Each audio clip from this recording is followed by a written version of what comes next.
Herkese merhaba, kanalıma hoş geldiniz. Ben Doğukan. Bugün yepyeni videolarla sizlerleyiz.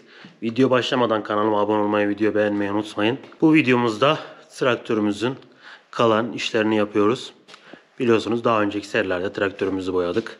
Birkaç modifiye eklenti yaptık, korna ve benzeri. Onları da izleyebilirsiniz kanaldan. Şimdi bu videomuzda jantlarımızı ve tavanımızı boyayacağız. Yani kabinimizi. Gördüğünüz şu kısımlar. Tavanı, onlar boyanacak. Neler yaptık? Aynalarımızı söktük. Aynalarımızın elektrikli ayna olduğu için kablo bağlantısı vardı. Kablo bağlantısını sökmek istemedim. Hiç bakmadım bile. Direkt tavanın üstüne koydum. Bura boyandıktan sonra takarım. Ondan sonra tavana geçerim diye. Onun için aynalarımızı söktük. Oraya bıraktık. Burada biliyorsunuz sinyal lambalarımız, aydınlatma lambalarımız vardı. Bunların soketlerini söktük. Gördüğünüz gibi zımparasını yaptık buranın komple. Şu bölge, şu bölge, buralar komple zımpara yapıldı. Şu direk. Şimdi zaten maskeleme yapacağız, göreceksiniz. Buraları böyle ayarladık. Yani zımpara olmazsa olmaz, zaten belli oluyor mu bilmiyorum. Çizik çizik. Zımpara izi. Zımparayı yaptık. Bitirdik zımparayı. Ondan sonra traktörümüzü yıkadık güzelce. Gördüğünüz üzere. Komple temiz, yine bir yıkadık. Çamurlar falan vardı. Oraları temizledik. Oralar hep çamurdu, kirliydi ayaklar bastığımız için. Boyaya gireceği için temiz olsun dedik. Onları hallettik. Bitirdik. Reflektör niye bu kadar geriye yatıyor ya? O işlemleri yaptık. Lambalarımız da burada. Gördüğünüz üzere. İşimiz çok. Bu video bayağı uğraştırıcı olacak. Bunlar sökülecek. Bunlar tekrar ayarlanacak. Bunun yenisini kestireceğiz. Bu biliyorsunuz küçük olmuştu. 95 istedik ama 90 oldu. Hem de kalbi de biraz daha kalınlaştırdık. Onu da kestireceğiz. O da gelecek. O da boyanacak. Yani çok fazla işimiz var. Şunlar tekrar boyanacak. Bunun alt kapağı. Yani bir sürü işimiz var. Onun için hızlıca başlayalım modifiyemize.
Evet, kaldığımız yerden devam ediyoruz. Maskelemeyi bitirdik sonunda.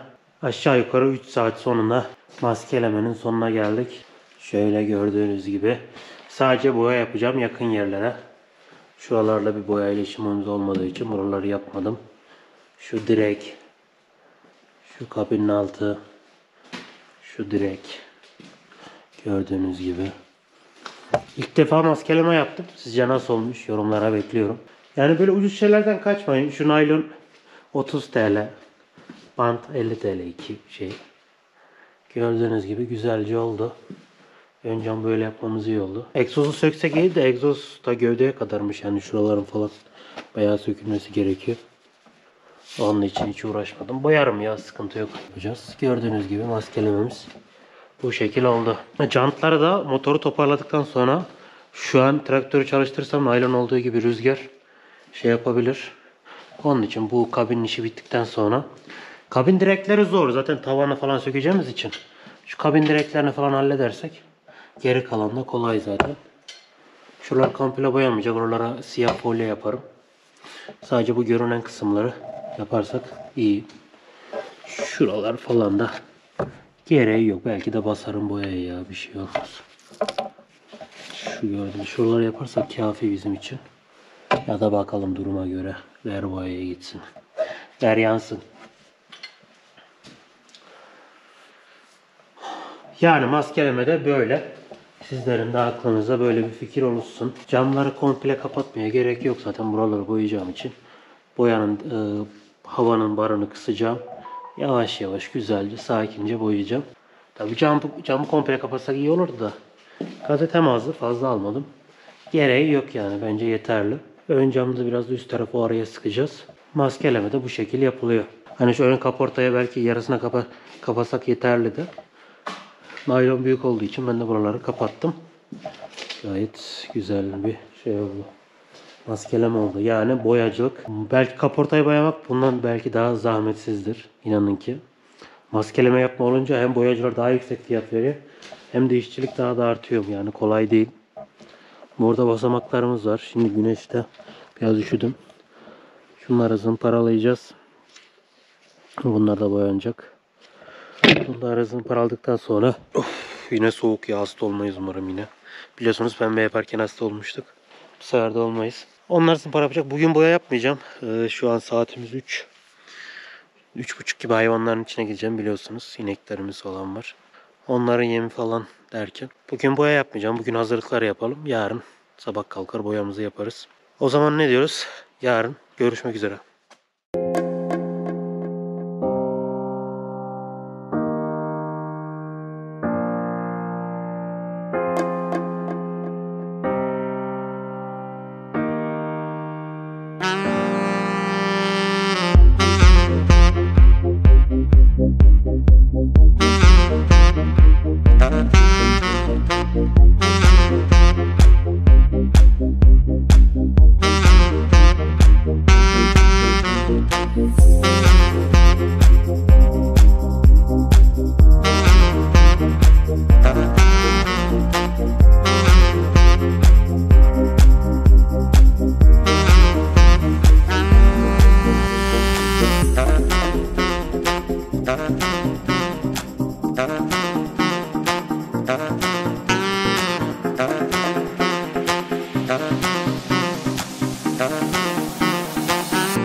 Ertesi günden selamlar. Kaldığımız yerden devam ediyoruz.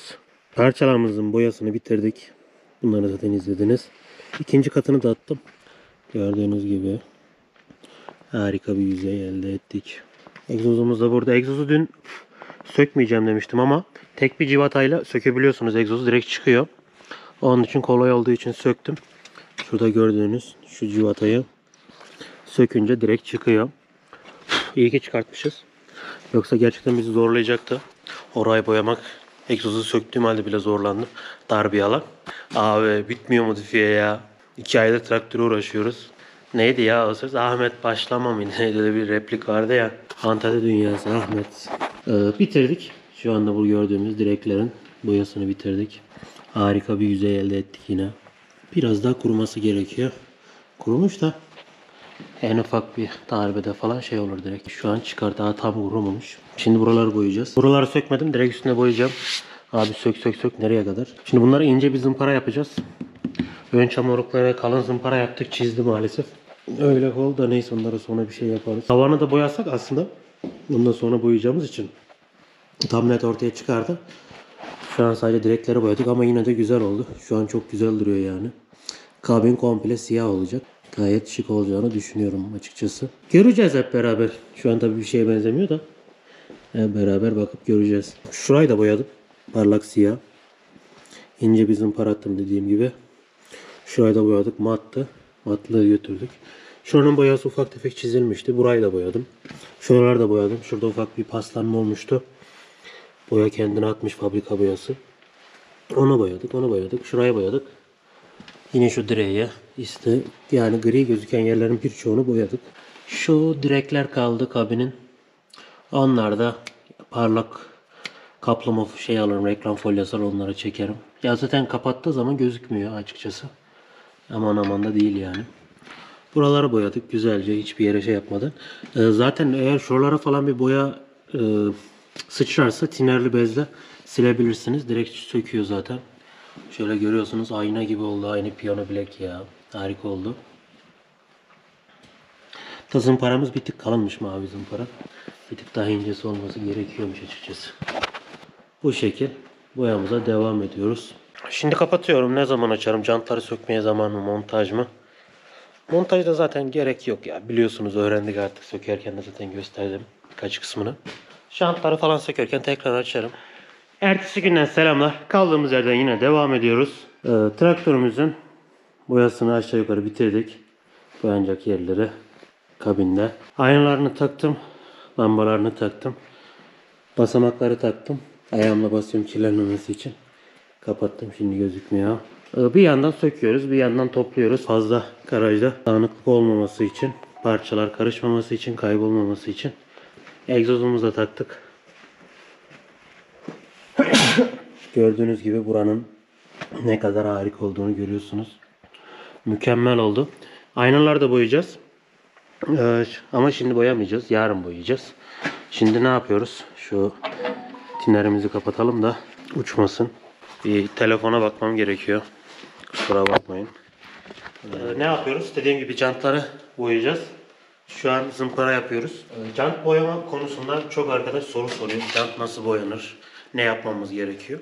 Şimdi jantı boyamadan önce kesinlikle bir zımpara gerekiyor. Çünkü üzerindeki nasıl diyeyim, parlak yüzeyi almamız gerekiyor. Boyamız tutunsun. Bunun yüzünde aslında vernik var. O verniği zımpara ile almamız gerekiyor. Ve mat bir yüzey elde etmemiz gerekiyor. Yani parlak bir yüzeye direkt boya yaparsanız tutmaz. Düşünün yani, parlak bir yüzey var, bir de mat yüzey var. Hani boya olsanız hangisine tutunursunuz? Buradan yola çıkarak şöyle bir zımpara kağıdımızı alıyoruz. Şöyle güzelce detaylı bir şekilde tek taraflı zımparalıyoruz. Görüyorsunuz mesela şu arada kalmış.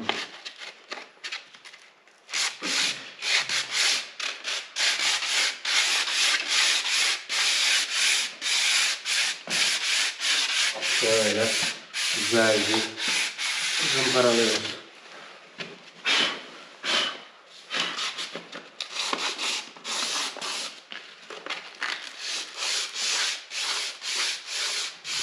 Şöyle aralara güzel. Ulan köpek bizi korkuttu ya. araları güzelce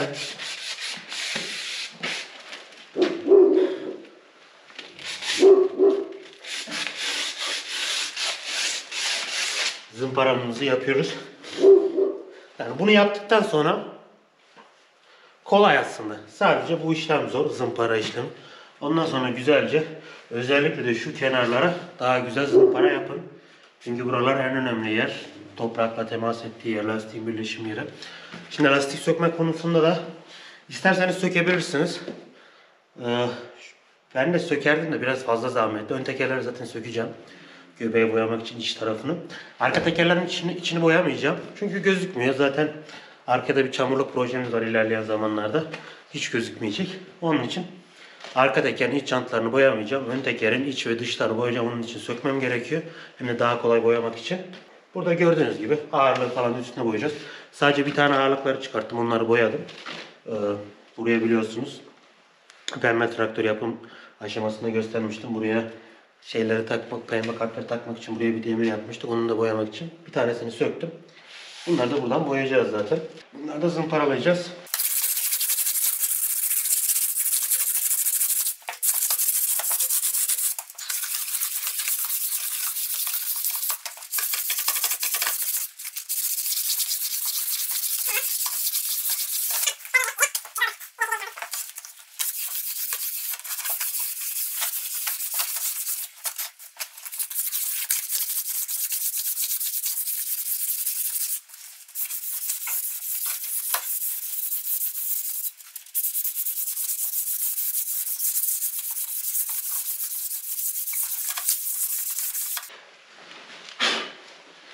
Zımparamız bitiyor.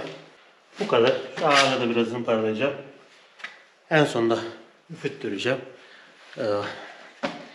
Tinerli bezle güzelce sildikten sonra boyaya hazır arkadaşlar. Yani jant boyama hazırlığı da bu şekil oluyor. Şimdi kapatıyorum. Ben bunları hepsini zımparalayayım. Zaten bugün boyayamayacağız. Saatimiz kaç oldu, hayvan saati falan. Yarın da kış geliyor. Bugün güneşli ama bakalım nasıl olacak. Saatimiz de 3 olmuş zaten. Ben bugün önce bunları zımparalarım. Yarın hazır ederim. Nasıl olacak? Siyah şant nasıl duracak traktöre? Harika duracağını düşünüyorum. Kalplere de ayrı bir hava katacak. Bakalım. Sonra görüşmek üzere.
Ve bitti arkadaşlar.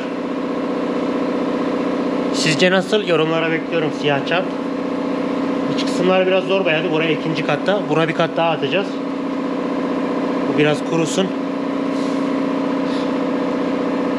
Bittikten sonra tekrar açarım. Bir özet yaparız sizlere. Evet arkadaşlar, şimdi aynamıza desen vereceğiz. Gördüğünüz çıkıntıya. Bu John Deere 6R serisinde biliyorsunuz yeni kasalarında aynalarında böyle bir desen var. Biz de o deseni pembe şekilde traktörümüze uygulayacağız.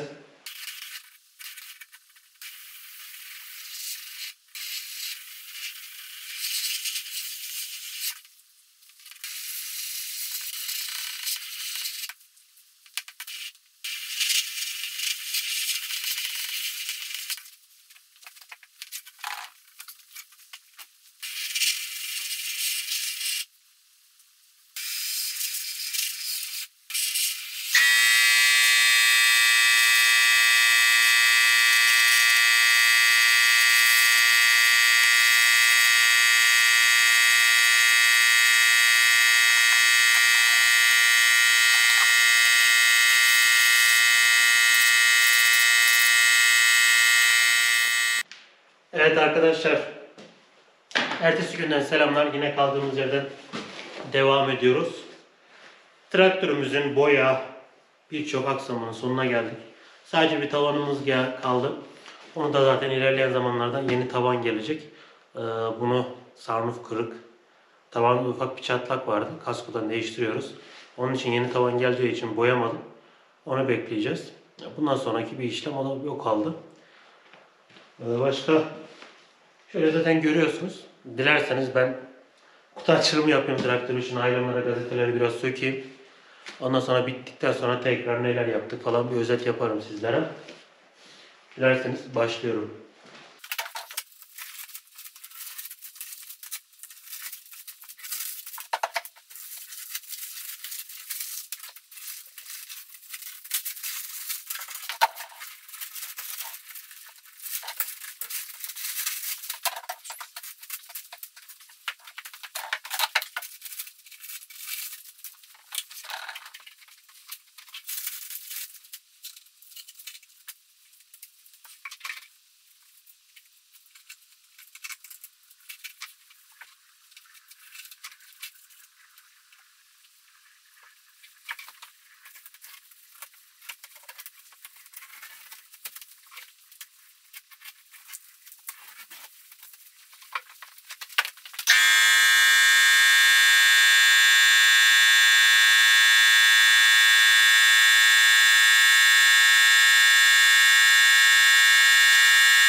Evet, ertesi günden selamlar. Projemizin sonuna geldik bu videonun. Şimdi neler yaptık, nasıl oldu bir özetleyelim. Jantlarımızı bildiğiniz gibi boyadık. Şöyle gördüğünüz gibi harika bir yüzey elde ettik.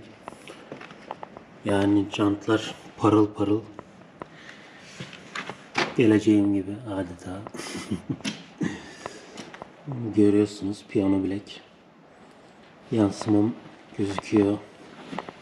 Şöyle görebilirsiniz. Bu şekil. Dediğim gibi iç taraflarını da boyadık. Burası da böyle. Ön tamponumuzda yazın nohut doldururken bir tane Çingene'nin çocuğu eline pastel boya almış. Burayı boyamıştı. Mavi boyayla. Ne yaptıysak çıkmadı. En son telle çıkarttık. Bulaşık teliyle. O da boyayı olduğu gibi çizdi. Oraya sonra tekrar bir lokal boya yaptım. Şu gördüğünüz yere belli bile olmuyor. Oraya lokal boya yaptık. Şuralarda falan biraz atma vardı. Oraları boyadık. Şasenin rengine göre. Bu renk aynı. Mazda Ferguson'un şasesine göre yaptırmıştık zaten bu boyayı da. Onu yaptık, hallettik. Treklerimiz adeta muhteşem oldu. Çok güzel duruyor yani. Gri şase kabinde çok kötü duruyor. Görüyorsunuz, sizler de yapabilirsiniz Mustang'inize. İlla rengini değiştirmeye gerek yok. Şu şaseyi bile gri yapsanız çok efsane duruyor. Mesela bakın. New Holland'da siyah. John Deere'da da siyah. Massey gri yapmış abi. Çok kötü duruyor. Bakın. Cam filmiyle ne kadar şık bir görüntü elde ediyorsunuz. Gördüğünüz gibi zaten biz de bunu öngördük ve yaptık. Depoyu da boyadık. Mazot deposunu. Dedik mat durmasın. Şöyle. Kirletmiyorum şu anda. Depomuzu boyadık. Merdivenleri zaten boyamıştık. Şu kısmı, görünen kısmı komple boyadık. Ufak bir zımpara hallettik. Ön çamurluklarımızı biliyorsunuz kalın zımpara yapmıştık. Sonra gittim ince zımpara aldım. Tekrar bir daha zımparaladım. Ve bir daha boyadım. Bu da görüyorsunuz. Güzel oldu yani, parlıyor şu anda. Çok güzel açıkçası, mat yerine parlak siyah. Çok güzel gösteriyor kendini. Yani mat siyahın devri kapanmış ya. Kim ne derse desin. Mazot depo kapağımızı da boyadık pembe. O da güzel oldu. Pembe boyam biraz artmıştı. Bunları kullanıyorum. Gelelim aynalarımıza. Aynalarımıza böyle bir desen çalışması yapmak istedim. 6R'deki gibi söylemiştim. Nasıl olmuş? Yorumlara bekliyorum. İyi mi kötü mü? Sanki çaprazı biraz az vermişiz gibi ya da farklı bir model de olabilirdi. Alt taraf biraz kalın mı olmuş? Bir şeyler. Üst tarafa doğru daha ince olabilirdi. Şu çizgi daha yatay. Derecesi biraz daha fazla olabilirdi. Aynı renk bu arada. Kamerada parlıyor ama. Böyle bir çalışma yaptık aynaya da. Sizce nasıl olmuş? Yorumlara bekliyorum. Şu siyah nokta pembe şeyler var da bant izi. Onun için ona aldanmayın. Şöyle aynalarımızda bu şekil. Şöyle ufak tefek detaylar yaptık pembe. Arka jantımızda böyle siyah. Yani efsane duruyor ya. Buranın boyasını biraz kalın attık. Çok harika oldu ya. Ben bu kadar iyi boyayacağımı düşünmüyordum ya. Vallahi biz bu işi öğrenmişiz arkadaşlar. Ondan sonra gelelim arka çamurluğumuza. Onu da bir güzel boyadık. Nasıl geri kirlenmiş. Onun için biraz tozlu duruyor arkadaşlar. Arka çamurluğumuzda takipçilerimizin doğrultusunda arka çamurluğu da boya demişti. Onu da boyadık. Görüyorsunuz yüzeyi. Pas pas parlıyor arkadaşlar. Şöyle ufak tefek gazete izleri var. Kaportada. Aldanmayın ona. Arka tarafı da dediğimiz gibi boyadık. Bu da şu an hiçbir gri bir yer gözükmüyor arkadan baktığınızda.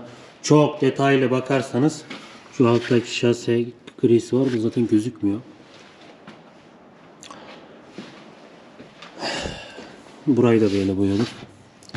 Sizce traktörün değeri arttı mı düştü mü? Yorumlara bekliyorum. Bazı arkadaşlar çok takıntılı da fiyatı düştü vesaire.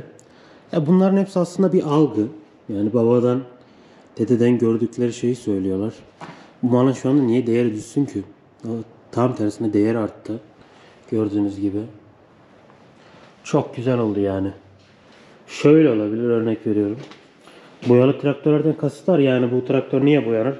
Muhakkak kaza yapmıştır vesaire, onun gibi bir söylenti var. Bu traktör kaza yapmadı. Yani ben bu traktöre 5 yıl gibi bir binmeyi düşünüyorum. Onun için hani değer düşse de düşmese de 5 yılım ben bu traktörle geçireceğim.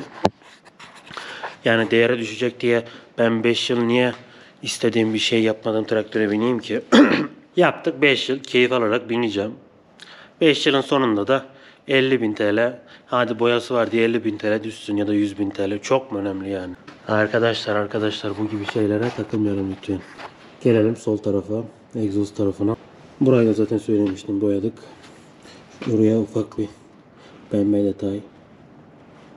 Bu sertleşmiş. Egzozumuz parlak siyah. Yine harika oldu. Şöyle detay çekeyim biraz. Görüyorsunuz şasede falan bir boya gelmedi. Şasede siyah olsa vallahi mükemmel olurmuş. Ben şunu da göstermeyeceğim. Bakın arka jantı bu kadar yerde boyadım. Traktörün ön tekerleri söktüğümüz için hareket ettiremedik. Zaten naylon falan vardı. Bu yani bu kadarcık yerde boyadım. Bu tekerde bayağı zorladı beni. Yani bu şekil projemiz de böyleydi. Yine bir şeyler öğrettim, bir şeyler kattıysam ne mutlu bana. YouTuber var piyasada ama Ben kendimin açıkçası tek olduğunu düşünüyorum. Böyle anlatıcı, öğretici video çekenler yok. Sadece gündelik hayatını falan gösteriyorlar. Yani dediğim gibi aslında şöyle bir laf vardır. 5 tane profesörle gezersen 5. sen olursun. 6. sen olursun. 5 tane aptalla gezersen 6. aptal sen olursun. Ondan dolayı yani kimi izlediğimizi, kimi takip ettiklerimiz çok önemli. Yani biri bize bir şey veriyorsa onunla takılmak, görüşmek, konuşmak lazım. Ben ondan ne öğrenebilirim? Bana ne katabilir? Bu da önemli yani açıkçası. Sizlere de genç arkadaşlarıma, kardeşlerime, abilerime tavsiyem. Boş adamlardan her zaman uzak durursanız o kadar iyi olur hayatınız. Ondan sonra kar yağdı. 35 saat hiç durmadan kar yağdı. Gördüğünüz gibi yerden 50 santim kar var ya. Rahat var 50 santim. Traktör boya yaptığımız için arabamız dışarıdaydı. Arabanın hali de. Görüyorsunuz ne kadar kar yağdığını tahmin edebilirsiniz. Üf. Şu anda tipi yapıyor. Daha yeni açtım burayı da. Gördüğünüz gibi Sivas Kangal.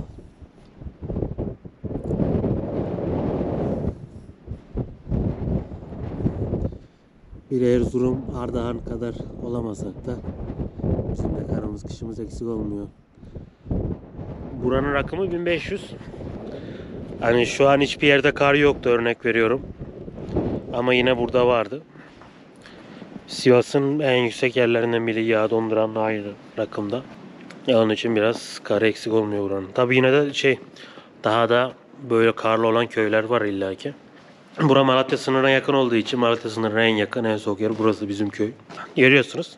Belki ülkenin en ücra köşesinde yine bir şeyler yapmaya çalışıyoruz. Sıkılmıyor musun diye soranlar oluyor. Aslında hani nerede olduğun, ne zaman olduğunun bir önemi yok. Bu sadece kafanda bitiyor. İnsan yani nerede mutluysa, nere olduğunun bir önemi yok. Nerede kafası rahatsa, işi neredeyse çok da önemli değil yani. Bugün Antarktika'da eksi 50-55 derecede çalışan insanlar var. Bugün Rusya, Yakutistan'da biliyorsunuz dünyanın en yani soğuk şehri, eksi 55, eksi 65 dereceleri görüyor. Ama insanlar yaşıyor yani bir şekil. Arabalar istop edince tekrar çalışamıyorlar vesaire. Ruhi Çenet'in videosunu izleyebilirsiniz. Yani köyde hayat yok gibi söylemler, bunlar aslında saçmalıktan ibaret. Yani nerede para kazanıyorsanız, memleketiniz nereyse, nerede mutluysanız orası sizin yerinizdir. Belki dağ başıdır, belki şehirdir. Bunlar tartışılır.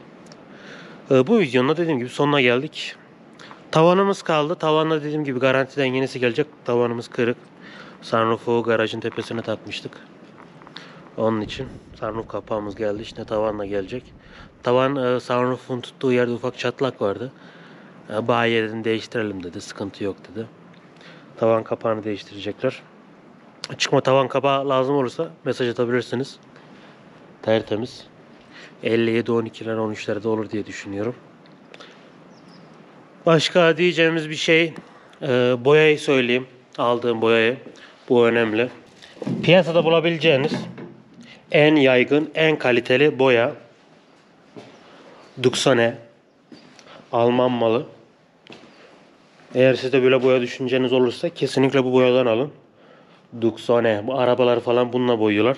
Ha, daha da kalitelisi vardır da şimdi en kaliteli, en yaygın boya bulabileceğiniz marka bu. 1 litre ne kadar gitti? Yani jantları boyayacaksanız 1,5 litre ya da siz 2 litre alın, garanti olsun. Şundan 2 tane alın. Fiyatlarını bilmiyorum ne kadar da. 2 litre alın siz. 2 kat vurursunuz. 1 litre yeter mi? Yani arka jantın içini boyamayacaksanız 1 litre de yeterli olabilir. Yeter hatta ya. Çünkü sertleştirici katıyorsunuz. Ondan sonra biraz da tiner katıyorsunuz, aşağı yukarı 1,5 litre oluyor boya. 1,5 litreyi de biraz geçiyor. Böyle düşünebilirsiniz. Yani 1 litre alın. Yeter ya. Çok şey abartmadığınız sürece yeterli arkadaşlar. 4 jant için. Hani ön tekerin içini boyamasam derseniz hayli yeter.